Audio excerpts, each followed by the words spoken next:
Jangan menuliskan hidupmu dengan kata-kata, tapi berbuatlah dengan tindakan.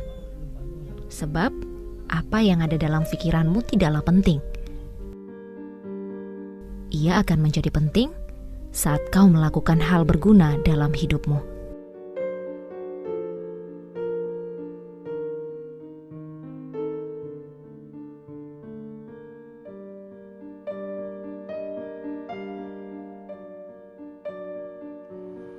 Pagi yang cerah seakan ikut memberikan sinar kehidupan dan semangat.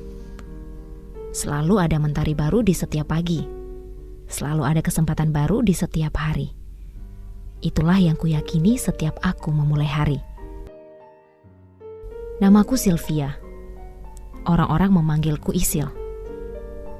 Aku tinggal di rumah ini bersama seorang ibu yang biasa aku panggil dengan sebutan Ama. Kehidupan yang kami jalani berdua saat ini menjadikan kami berjuang dengan sangat hebat. Bagaimana tidak? Aku memiliki keterbatasan dalam bergerak dan berjalan.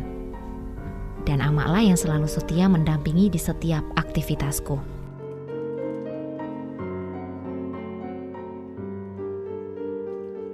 Sebagai penyandang disabilitas setelah kecelakaan tunggal bus pada tahun 2001 lalu, hingga menyebabkan kakiku lumpuh, membuatku bertekad tetap survive untuk masa depan. Keterbatasan tidak lantas membuat aku berhenti berkarya. Aku sangat sering merajut. Merajut membuatku betah berlama-lama di kamar mungil ini. Bisa dibilang, kamar ini merupakan ruang kerjaku. Sebetulnya aku sudah mengenal rajutan sejak 20 tahun yang lalu, sewaktu masih duduk di bangku sekolah. Tapi saat itu, merajut bukan kegiatan yang sangat penting bagiku. Kami di sekolah melakukannya karena tugas kreasi hasil karya tangan sendiri, untuk nilai kesenian.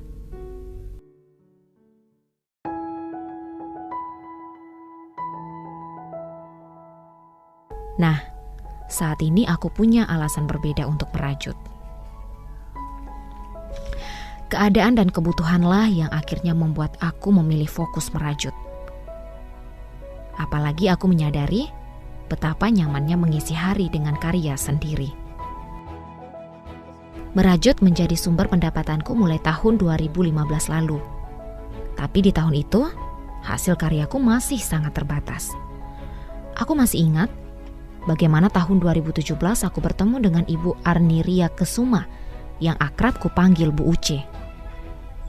Bu Uce merupakan pelopor dan desainer pembuat sepatu rajut dari Bogor. Bu Uce lah yang selalu mendorong dan memotivasiku untuk selalu mengembangkan keahlian dalam merajut.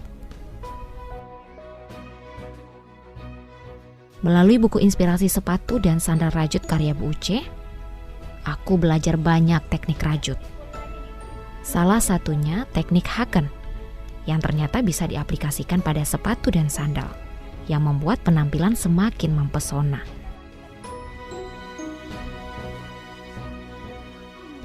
Rajutan benang-benang yang menawan dan gaya sepatu sandal dengan berbagai pola yang ada di dalam buku tersebut bisa aku jadikan inspirasi usaha rajutanku.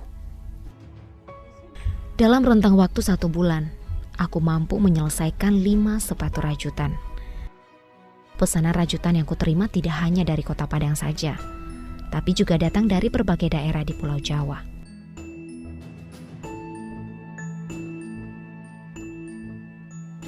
Untuk rajutan sepatu jenis boots, aku bisa menyelesaikan dalam waktu 3-4 hari, tergantung model pesanan.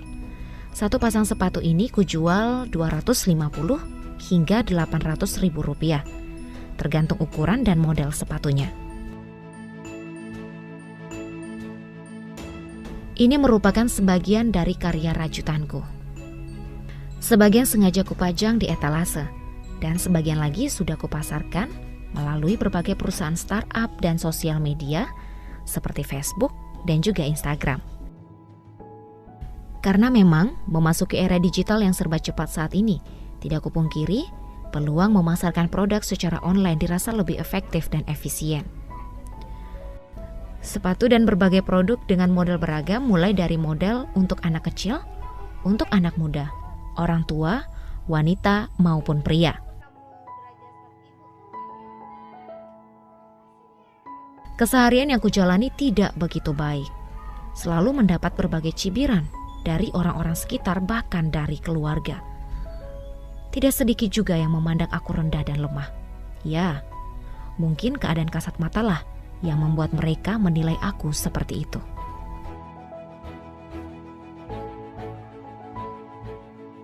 Aku akan tetap melindungi impianku, sekalipun mereka bilang aku tidak layak.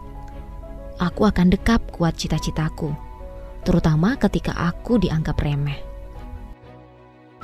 Semua itu tidak membuatku patah semangat. Aku terus berusaha dan berusaha, mulai mengabaikan ejekan orang-orang dan menjadikannya sebagai motivasi untuk terus berusaha, mencapai cita-cita dan membahagiakan Ama. Ya, fokusku saat ini hanya ingin membuat Ama bahagia dan bangga pernah memiliki anak seperti aku.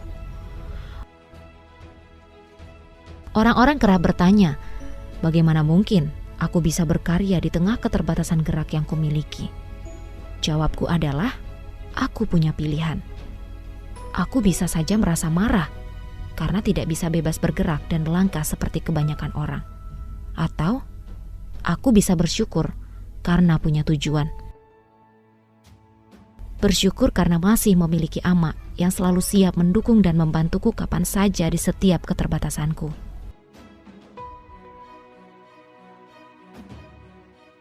Melakukan aktivitas dengan bantuan kursi roda awalnya membuatku canggung. Tapi lama-kelamaan aku fasih juga.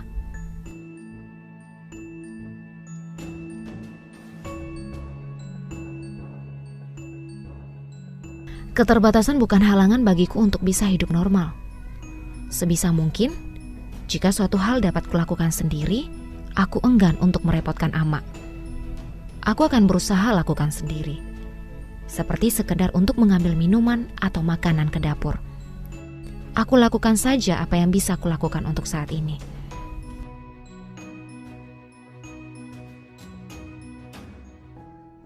Jadi 2017 teman-teman tuh ngundang itu pakar sepatu rajut dari Bogor, Bu Uce. Pas 2 hari sebelum kegiatan nih sih baru dapat info kan, langsung ikut patungan, ketemu sama Bu Uce. Dapat motivasi. Iya, waktu itu kan ngeliat susah ya bikin sepatu, kata ibu tuh kalau Isil mau biarlah ibu bimbing Isil, katanya. Memang cari sepatu ini kan susah juga, Isil kemana-mana kan pakai kaos kaki, lihat sepatu ibu tuh bisa Sil nanti disesuaikan dengan bentuk kaki, katanya. Ini rajutan handmade, model apapun kaki bisa kita bikin, katanya. Nah itulah pertama ketemu Bu Uce tuh, dia kan bawa buku, Isil nggak ada duit. Nah dikasih sama Ibu Uce tuh nanti soal bayar belakangan aja, katanya. Yang penting Isil mau fokus, ibu bimbing, katanya. Sampai sekarang alhamdulillah. Bimbingannya gimana? Jarak jauh karena di Kan belajarnya lewat online aja, lewat grup WA. Dijatuhkan orang tuh jangan kita jadi terpuruk, tapi harus bangkit lagi, katanya Bu Uce. Bu Uce. Biasanya cuma orang tuh kayak apa? Dulu kan sebelum ikut sepatu nih kan ada yang bilang gimana pula Sisil tuh mau ikut. Itu yang sangat berkesan, gimana Sisil mau ikut kelas sepatu Bu Uce, dia berbayar mahal katanya. Abis itu Sisil tuh nggak bisa baca pula. Sisil bilang ke Bu Uce kayak gitu. Selagi Sil sama ibu, apapun ibu ibu bantu, kata.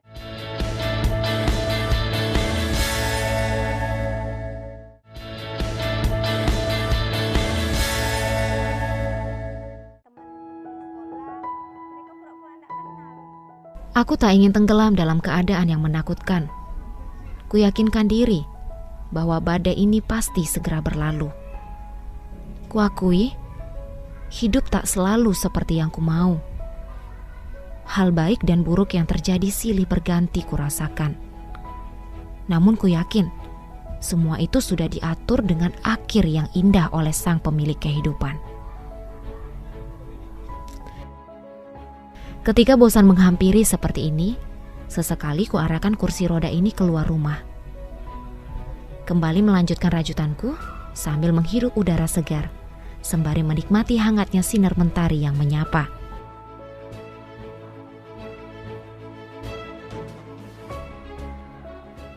Tidak terasa waktu cepat berlalu, membuat aku hampir saja lupa untuk mengunjungi teman-temanku yang sudah menunggu di sekolah. Aku memang berjanji dengan mereka untuk berbagi ilmu merajut. Di mana ada kemauan dan keyakinan, di situ pasti ada jalannya. Dengan keterbatasan tak berarti membatasi aku untuk bergerak dan mencapai tujuan. Dengan mengendarai motor modifikasi roda 3, aku bisa mendatangi teman-teman yang mau belajar merajut bersamaku. Selain Ama, si Pinky ini jugalah yang selalu menemani aku kemanapun aku ingin pergi.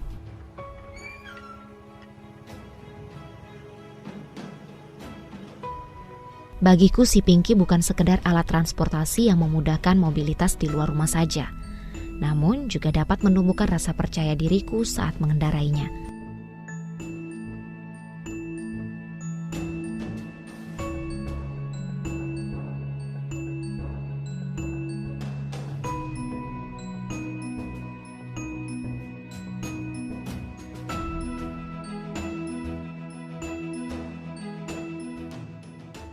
Kemana dia mau pergi, saya ikut menemaninya. Karena dia agak sulit pergi sendiri. Dia sangat rajin dan tidak mau dia patah semangat, dia tidak mau. Dia harus maju.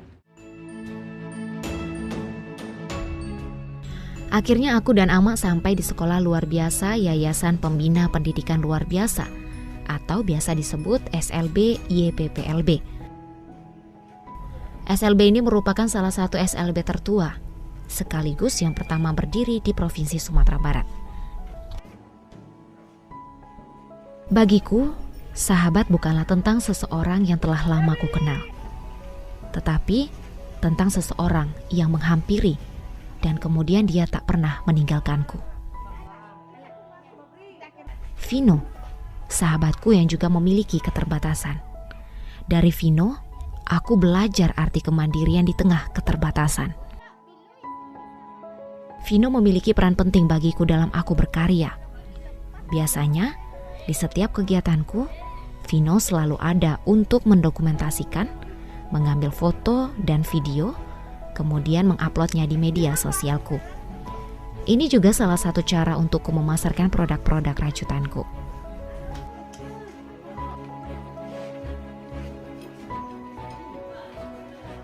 Selain Vino, teman-teman di sini juga memiliki visi yang sama denganku.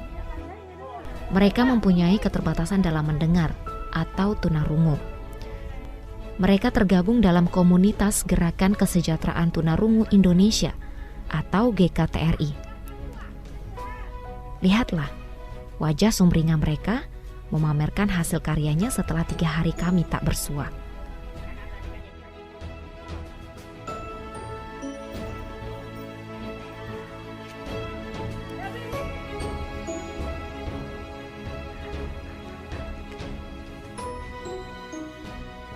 Antusias yang tinggi dari mereka dapat kulihat saat mereka memperlihatkan hasil karya rajutannya. Ada yang berhasil membuat tas kecil, dompet, tempat telepon genggam, mainan kunci, dan produk handmade lainnya. Senang sekali rasanya berada di tengah-tengah mereka. Bersama mereka, aku bisa mengerti bahwa proses penerimaan diri diawali dengan menemukan orang-orang yang sevisi denganku dalam menggabungkan impian mereka dengan impianku untuk dapat diwujudkan bersama tanpa ada yang perlu berkorban dan dikorbankan. Semua dilakukan dengan asas ketulusan cinta, tanpa paksaan apalagi tuntutan.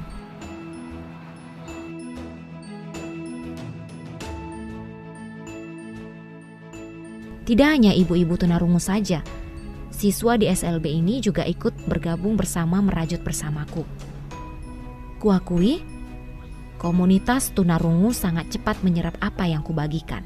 Meskipun kami terbatas dalam berkomunikasi, tidak menghalangi mereka untuk menyelesaikan karya rajutannya.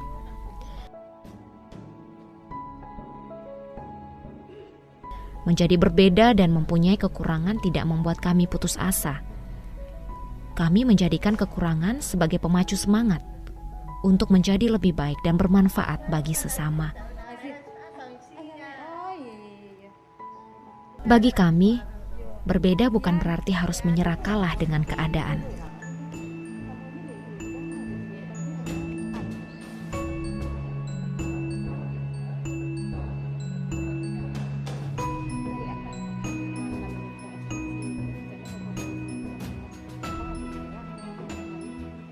Selesai memberikan pengarahan di SLB YPPLB, aku ke toko Kak Mai. Aku kenal Kak Mai sejak tahun 2015. Berawal dari aku mengunjungi lapak Kak Mai di Gor Haji Agus Salim, Kota Padang. Kak Mai juga mengarahkanku untuk fokus merajut sepatu.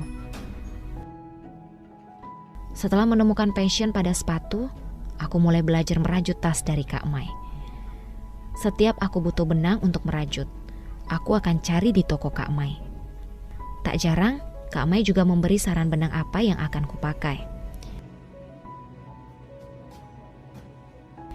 Dari awal kenal Kak Mai, aku anggap Kak Mai sudah seperti kakak sendiri.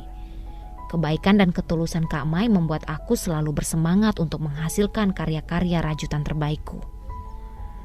Sosok Kak Mai jugalah yang menginspirasi aku untuk bertahan hingga saat ini.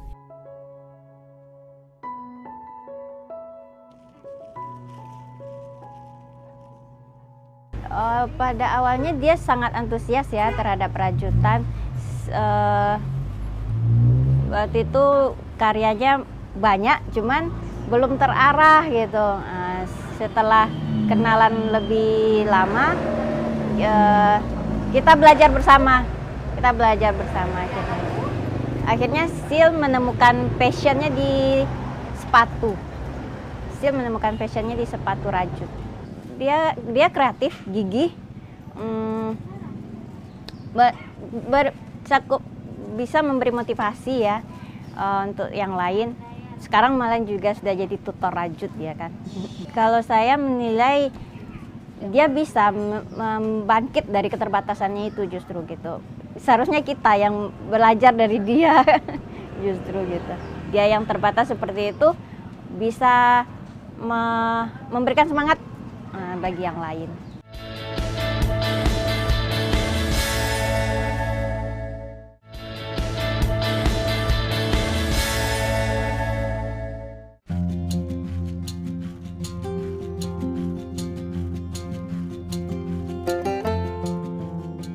Karya-karyaku juga disupport oleh pemerintah Kota Padang, seperti Dinas Perindustrian dan Perdagangan, Dinas Pariwisata, Dinas Koperasi, dan sejumlah BUMD serta beberapa lembaga di Sumatera Barat.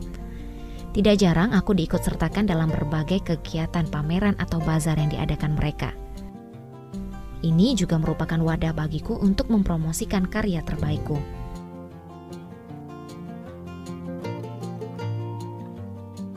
Di tengah banyaknya orang yang tidak menerimaku, ternyata aku masih mendapatkan tempat di mana aku berada saat ini.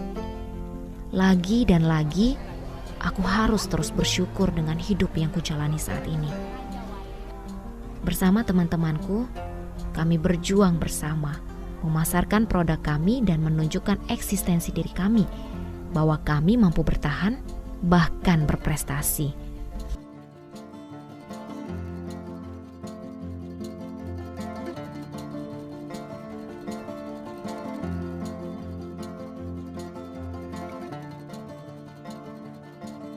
Berbagi bukan tentang seberapa banyak ilmu atau pengalaman yang kupunya, namun seberapa tulis dan ikhlasnya apa yang ingin kuberikan kepada sesama. Di tengah kesibukanku, aku juga menyempatkan memberikan pelatihan merajut kepada ibu-ibu di daerah Pasianan Tigo. Pelatihanku ini mendapat dukungan dari Kamar Dagang dan Industri atau Kadin Kota Padang. Selain mengerjakan pesanan rajutan, ISIL juga memberikan pelatihan kepada teman-teman disabilitas lainnya. Kemarin nih di SLB mengajarkan teman-teman tunarungu, juga diundang saat berada di Payakumbuh berbagi ilmu kepada adik-adik di pondok pesantren, dan saat ini berbagi ilmu dengan ibu-ibu di Pasianan Tigo. Masing-masing peserta tuh berbeda, ada yang cepat bisa merajut, ada yang semuanya dari dasar, tapi ada yang cepat menangkap, ada yang agak bakat ya. Ya, ada, iya sesuai bakat. Nggak bisa dipastikan, kadang-kadang ibu-ibu ada juga yang kemarin nih, nenek-nenek juga ada yang bisa cepat. Kadang-kadang ada anak muda, kalau nggak ada keinginan memang susah juga.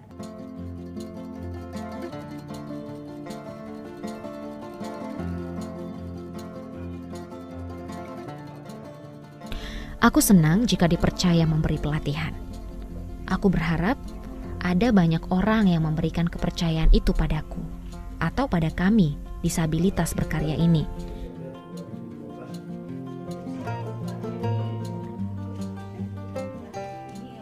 Semoga pelatihan ini mendapatkan hasil yang baik dan berkah bagi kita bersama, terutama kepada yang ikut sebagai peserta pelatihan pada hari ini. Latar belakang daripada pelatihan yang dilakukan adalah bahwasannya potensi rajutan, kerajinan rajutan juga akan memberikan hasil yang maksimal kepada ibu-ibu rumah tangga dalam rangka memanfaatkan waktu-waktu senggang mereka.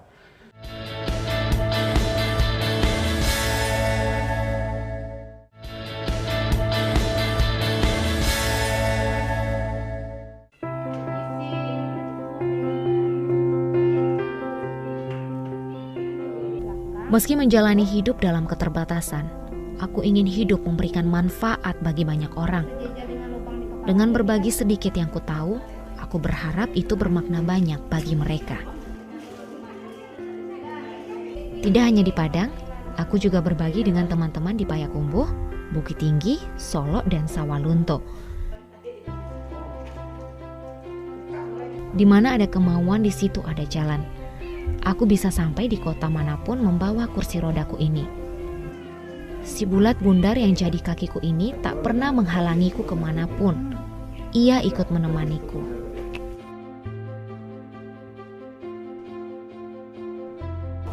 Aku bahagia jika para peserta rajut bisa menghasilkan karya dan berguna bagi mereka. Tertariknya itu ya pertama mungkin motivasi kali ya dari guru hebat ini ya, guru hebat ahli merajut, dan juga mungkin nanti akan diaplikasikan kali dalam kehidupan sehari-hari. Kebetulan saya juga guru seni budaya dan keterampilan, insya Allah saya akan ajarkan nanti pada siswa-siswa saya di sekolah. Kalau Isil orangnya sabar kayaknya, sabar. Karena melihat kesabaran Isil dan juga kegigihannya dia, termotivasi untuk itu. Isil aja yang seperti ini, lebih dari kita, tapi dia lebih hebat.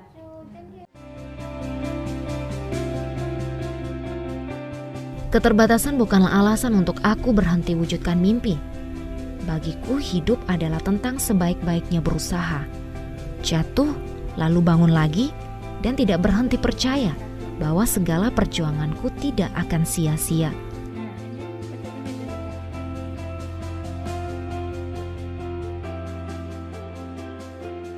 Takdir sudah kuterima. Aku begini, harus kuhadapi dan kujalani. Tapi aku harus bisa melangkah maju, menerjang menembus batas untuk meraih mimpiku. Kini, aku telah mampu mengubah takdir menjadi indah dalam hidupku. Aku memang tidak mampu mengubah arah angin, tapi aku bisa mengatur layarku untuk selalu mencapai tujuanku.